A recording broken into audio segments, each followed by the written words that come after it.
تو آج کے تجزیے کا آغاز کرتے ہیں۔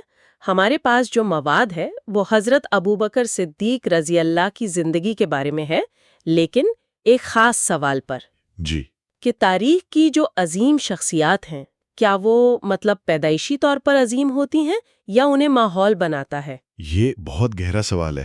بالکل، تو ہمارے ذرائع ان کی ابتدائی زندگی، ان کے خاندان اور اسلام سے پہلے کے کردار پر روشنی ڈالتے ہیں۔ آج ہم یہ سمجھنے کی کوشش کریں گے کہ ان کے اس کردار میں وہ کون سی نشانیاں چھپی تھیں جنہوں نے انہیں تاریخ کے ایک فیصلہ کن موڑ پر کھڑا کر دیا۔ اور یہ بہت اہم ہے کیونکہ اکثر ہم عظیم شخصیات کو ان کی کامیابیوں کے آپ کہہ لیں کہ عروج پر دیکھتے ہیں، جی بالکل۔ اور ہم یہ بھول جاتے ہیں کہ اس مقام تک پہنچنے سے پہلے کی زندگی کیسی تھی، وہ بنیاد کیا تھی جس پر اتنی بڑی عمارت کھڑی ہوئی۔ صحیح۔ تو آج کا مواد ہمیں اسی بنیاد کو کھود کر دیکھنے کا موقع دے رہا ہے۔ ہم صرف حقائق نہیں دیکھیں گے بلکہ یہ سمجھیں گے کہ ایک کردار کیسے بنتا ہے۔ تو آئیے اس کی تہوں کو کھولتے ہیں۔ سب سے پہلی چیز جو سامنے آتی ہے وہ ہے ان کا خاندان۔ ذرائع بتاتے ہیں کہ ان کا تعلق قریش کے قبیلے بنو تیم سے تھا۔ اب آج کے دور میں شاید قبیلے کا نام اتنا اہم نہ لگے، لیکن اس وقت مکہ میں یہ کسی کی پہچان کا سب سے بڑا حصہ تھا۔ بالکل، اسے آج کی زبان میں آپ کہہ لیں کہ ایک برانڈ آئیڈینٹی سمجھ لیں۔ اچھا، برانڈ آئیڈینٹی، صحیح۔ آپ کا قبیلہ آپ کا تعارف تھا، اور بنو تیم کی برانڈ آئیڈینٹی کیا بھی؟ ذرائع کے مطابق 4 چیزیں: امانت، دیانت، وقار اور حکمت۔ واہ! یہ صرف خوبصورت الفاظ نہیں تھے، یہ ان کی سماجی کرنسی تھی۔ اس کا مطلب تھا کہ اگر آپ بنو تیم سے ہیں تو لوگ تجارتی معاملات میں آپ پر آنکھیں بند کر کے بھروسہ کرتے تھے۔ وہ آپ سے مشورہ مانگتے تھے اور آپ کی بات کو معاشرے میں وزن دیا جاتا تھا۔ یہ تو بہت دلچسپ بات ہے، یعنی وہ ایک ایسے ماحول میں آنکھ کھول رہے تھے جہاں کردار کی مضبوطی ہی آپ کہہ لیں کہ کامیابی کی ضمانت تھی۔ یہ قدریں انہیں ورثے میں مل رہی تھیں۔ جی، لیکن یہاں ایک سوال پیدا ہوتا ہے۔ تاریخ میں ایسی کئی مثالیں ہیں جہاں اچھے ماحول اور خاندانی اقدار کے باوجود لوگ راہ سے بھٹک جاتے ہیں۔ کیا یہ اقدار خود بخود انسان میں منتقل ہو جاتی ہیں؟ یہی تو اصل نکتہ ہے۔ دیکھیں، ماحول آپ کو ایک موقع فراہم کرتا ہے، ایک ہیڈ سٹارٹ دیتا ہے، لیکن اس راستے پر چلنا یا نہ چلنا وہ فرد کا اپنا فیصلہ ہوتا ہے۔ صحیح۔ حضرت ابوبکر رضی اللہ تعالیٰ عنہ کے معاملے میں ہم دیکھتے ہیں کہ انہوں نے نہ صرف ان اقدار کو اپنایا بلکہ انہیں اپنی شخصیت کا حصہ بنا لیا۔ اچھا۔ یہ ان کے لیے صرف خاندانی روایت نہیں تھی، یہ ان کا ذاتی انتخاب بن گیا تھا۔ اور اس انتخاب میں یقیناً ان کے والد کا بھی بڑا کردار ہوگا۔ مواد میں ان کے والد ابو قحافہ کا ذکر ایک شریف اور معتبر شخصیت کے طور پر ملتا ہے، لیکن مجھے ان کی والدہ ام الخیر کا کردار زیادہ متوجہ کر رہا ہے۔ وہ اسلام قبول کرنے والے ابتدائی لوگوں میں سے تھیں۔ اس کا کیا مطلب ہے؟ اس کا مطلب بہت گہرا ہے۔ آپ سوچئے، ایک ایسے معاشرے میں جہاں پرانی روایات پر سختی سے عمل کیا جاتا تھا، ایک خاتون ایک نئے پیغام کو پہچان کر اسے قبول کر رہی ہیں۔ جی، یہ بتاتا ہے کہ اس گھر کا ماحول فکری طور پر جامد نہیں تھا، وہاں سوچنے، سوال کرنے اور سچائی کو قبول کرنے کی ہمت موجود تھی۔ واہ! ایک ایسی ماں کی تربیت جس نے خود حق کو پہچاننے کی جرت کی ہو، وہ اپنی اولاد کو لکیر کا فقیر نہیں بننے دے گی، انہیں سوچنا سکھائے گی۔ یعنی گھر میں صرف شرافت اور دیانت داری ہی نہیں تھی بلکہ ایک فکری آزادی بھی تھی۔ یہ تو ایک بہترین امتزاج ہے۔ پاکیزگی، نرمی، سچائی، توازن، یہ سب الفاظ جو ذرائع میں استعمال ہوئے ہیں اب زیادہ بامانی لگ رہے ہیں۔ بالکل، یہ ایک مکمل پرورش کا پیکیج تھا۔ جی۔ اور یہ پرورش ایک ایسا کردار بنا رہی تھی جو قابل اعتماد تھا، ایک ایسا شخص جس پر لوگ بھروسہ کر سکیں، جس سے مشورہ لے سکیں اور جس کی طرف لوگ مدد کے لیے دیکھ سکیں۔ یہ خوبیاں ان کے مستقبل کے قائدانہ کردار کے لیے زمین تیار کر رہی تھیں۔ شاید اس وقت انہیں خود بھی اس کا اندازہ نہ ہو۔ تو ایک طرف تو یہ بہترین ماحول اور خاندانی اقدار تھیں، لیکن جیسا کہ ہم نے بات کی، یہ کافی نہیں ہوتا۔ اب آتے ہیں خود ان کی اپنی شخصیت پر، اسلام قبول کرنے سے بھی پہلے۔ جی، اور یہ حصہ بہت دلچسپ ہے۔ اور جب میں یہ مواد پڑھ رہی تھی تو ایک بات پر میں آ کر رک گئی۔ مکہ، جو بت پرستی کا مرکز تھا، وہاں ایک شخص بتوں کی پوجا نہیں کر رہا۔ یہ کیسے ممکن ہے؟ یہ تو صرف ایک ذاتی فیصلہ نہیں ہو سکتا، یہ تو پورے معاشرتی نظام کو چیلنج کرنے کے برابر تھا۔ یہ واقعی ایک غیر معمولی نقطہ ہے۔ اس کی اہمیت کو سمجھنا بہت ضروری ہے۔ دیکھیں، یہ صرف ایک عمل سے انکار نہیں تھا، یہ ایک سوچ کا اظہار تھا۔ اس دور میں بت پرستی صرف ایک مذہبی رسم نہیں تھی، یہ سماجی اور قبائلی زندگی کا مرکز تھا۔ ہر تقریب، ہر معاہدہ، ہر جشن بتوں کے نام پر ہوتا تھا، اور اس پورے نظام سے خود کو الگ رکھنا یہ بہت بڑی ہمت اور فکری خود مختاری کی علامت ہے۔ لیکن اس کے پیچھے وجہ کیا ہو سکتی ہے؟ کیا وہ باغی تھے یا کچھ اور؟ باغی نہیں، بلکہ غور و فکر کرنے والے۔ مواد اشارہ کرتا ہے کہ ان میں توحید کی طرف ایک فطری جھکاؤ تھا۔ اچھا۔ وہ یہ سوچنے پر مجبور ہوئے ہوں گے کہ لکڑی اور پتھر کے یہ مجسمے جنہیں انسان خود بناتا ہے وہ خدا کیسے ہو سکتے ہیں۔ صحیح۔ یہ عمل بتاتا ہے کہ وہ اپنے معاشرے کی روایات پر آنکھیں بند کر کے عمل کرنے والے نہیں تھے۔ ان کے اندر صحیح اور غلط کو پرکھنے کا ایک مضبوط اندرونی معیار، ایک اخلاقی کتب نما موجود تھا۔ یہ ایک ایسی صفت ہے جو لاکھوں میں کسی ایک میں ہوتی ہے۔ تو یہ تو ہوئی اس بات کی کہ وہ کیا نہیں کرتے تھے، لیکن ان کی شخصیت کا مثبت پہلو وہ اس سے بھی زیادہ متاثر کن ہے۔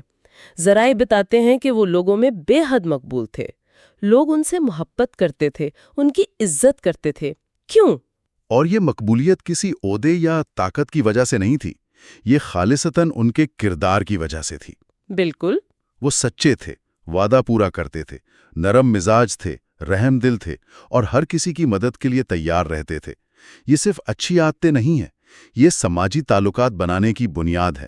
لوگ ان کے پاس اپنے مسائل لے کر آتے تھے کیونکہ انہیں یقین تھا کہ یہ شخص نہ صرف سنے گا بلکہ مدد بھی کرے گا۔ لیکن مکہ میں تو اور بھی سچے اور رحم دل لوگ ہوں گے، ان کی مقبولیت میں ایسی خاص بات کیا تھی؟ کیا یہ ان کا کامیاب تاجر ہونا تھا جس نے انہیں لوگوں سے جوڑا؟ یہ ایک بہترین نقطہ ہے۔ ان کی تجارت نے انہیں صرف دولت نہیں دی بلکہ لوگوں کی نفسیات کو سمجھنے کا موقع بھی دیا۔ ہے لیکن جو چیز انہیں منفرد بناتی ہے وہ یہ ہے کہ انہوں نے اپنی کامیابی کو دوسروں کی مدد کے لیے استعمال کیا۔ اچھا۔ وہ غریبوں کی مدد کرتے، غلاموں کو خرید کر آزاد کرتے، اور لوگوں کے دکھ درد میں شریک ہوتے تھے۔ یہاں ایک دلچسپ تضاد نظر آتا ہے۔ عام طور پر جب کوئی بہت کامیاب تاجر ہوتا ہے تو اس میں تھوڑی سختی یا خود غرضی آ جاتی ہے، لیکن یہاں معاملہ الٹ ہے۔ کامیابی ان کی نرمی اور ہمدردی کو مزید بڑھا رہی ہے۔ بالکل، اور یہی وہ خوبی ہے جو ایک لیڈر کو صرف طاقتور نہیں بلکہ محبوب بھی بناتی ہے۔ ان کی ساکھ صرف ان کی دیانتداری پر نہیں بنی تھی بلکہ ان کی ہمدردی پر بھی بنی تھی۔ جی۔ جب انہوں نے اسلام قبول کیا اور لوگوں کو اس کی دعوت دی تو لوگوں نے پیغام سے پہلے پیغام دینے والے کو دیکھا۔ ان کی 40 سالہ زندگی لوگوں کے سامنے ایک کھلی کتاب کی طرح تھی۔ صحیح۔ لوگ جانتے تھے کہ یہ شخص کبھی جھوٹ نہیں بولتا، کبھی وعدہ خلافی نہیں کرتا، اور کبھی کسی کا برا نہیں چاہتا۔ یہ تو آج کی سیاست اور لیڈرشپ کے لیے ایک بہت بڑا سبق ہے کہ آپ کی ساکھ ہی آپ کی سب سے بڑی کرنسی ہے۔ جب انہوں نے اسلام کی دعوت دی تو لوگ پیغام کو نہیں بلکہ پیغام لانے والے کی 40 سالہ ساکھ کو دیکھ رہے تھے۔ بلا شبہ ان کے الفاظ کو ان کے کردار نے وزن دیا تھا، ان کا ماضی ان کے حال کی گواہی دے رہا تھا۔ بالکل۔ یہی وجہ ہے کہ جب انہوں نے دعوت دی تو معاشرے کے سب سے ذہین اور معتبر لوگ جیسے حضرت عثمان رضی اللہ تعالیٰ عنہ، حضرت زبیر رضی اللہ تعالیٰ عنہ اور حضرت طلحہ رضی اللہ تعالیٰ عنہ ان کی بات پر ایمان لے آئے، کیونکہ دعوت دینے والا شخص حضرت ابوبکر رضی اللہ تعالیٰ عنہ تھے۔ ان کی شخصیت خود ایک دلیل تھی۔ تو اگر ہم ان تمام نکات کو جوڑیں تو ہمارے سامنے ایک مکمل تصویر بنتی ہے۔ ایک طرف فکری گہرائی جس نے انہیں بت پرستی سے بچایا، دوسری طرف بہترین اخلاقیات اور ہمدردی جس نے انہیں معاشرے کا سب سے محبوب فرد بنا دیا۔ یہ تو ایک مکمل پیکج ہے۔ اور اس سے ہمارا وہ ابتدائی سوال اور بھی دلچسپ ہو جاتا ہے، کیا یہ سب محض ایک اتفاق تھا یا فطرت انہیں کسی بڑے کام کے لیے تیار کر رہی تھی؟ جو مواد ہمارے سامنے ہے وہ دوسری بات کی طرف اشارہ کرتا ہے۔ ایسا لگتا ہے کہ ان کی فطرت، ان کی تربیت اور ان کا کردار سب مل کر انہیں اس عظیم ذمہ داری کے لیے تیار کر رہے تھے جو مستقبل میں ان کو سونپی جانی تھی۔ تو پھر ان سب باتوں کا مطلب کیا ہے؟ اگر ہم اپنے بنیادی سوال پر واپس آئیں کہ عظیم لیڈر پیدا ہوتے ہیں یا بنائے جاتے ہیں، حضرت ابوبکر کو دیکھ کر کیا لگتا ہے؟ ان کی زندگی دیکھ کر لگتا ہے کہ اس کا جواب دونوں ہیں۔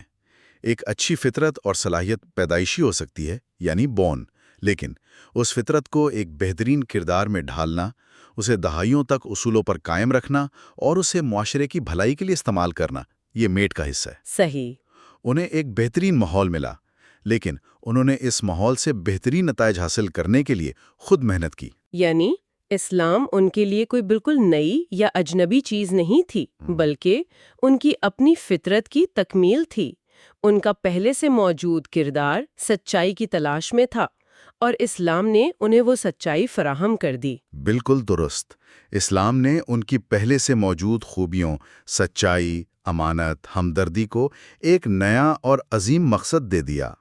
ان کی قیادت کوئی اچانک ہونے والا واقعہ نہیں تھی، بلکہ یہ ان کی پوری زندگی کی ریاضت کا ایک قدرتی نتیجہ تھی۔ جی۔ یہ اس بات کو ظاہر کرتا ہے کہ کس طرح ذاتی دیانتداری اور کردار کی مضبوطی ایک تاریخی اثر کی بنیاد بن سکتی ہے۔ ان کا اثر ان کے کردار سے پیدا ہوا، نہ کہ صرف ان کے منصب سے۔ تو آج کے اس تجزیے میں ہم نے دیکھا کہ کس طرح حضرت ابوبکر صدیق رضی اللہ تعالیٰ کا معزز خاندان، ان کی اعلیٰ اخلاقی تربیت اور اسلام سے پہلے کی بے مثال شخصیت نے ان کی زندگی کی وہ مضبوط بنیاد رکھی جس پر اسلام کی تاریخ کی ایک عظیم الشان عمارت تعمیر ہوئی۔ جاتے جاتے ایک سوچ چھوڑ کر جا رہا ہوں۔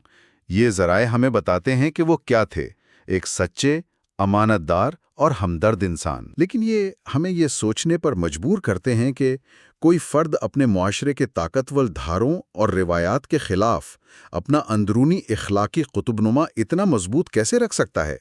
یہ بہت اہم سوال ہے۔ آج کے دور میں جہاں ہر طرف سوشل میڈیا، معاشرتی دباؤ اور ہر لمحہ بدلتے ٹرینڈز ہیں، تکبر کے ساتھ نہیں بلکہ پرسکون یقین کے ساتھ بھیڑ سے الگ کھڑے ہونے کے لیے کیا چیز درکار ہوتی ہے؟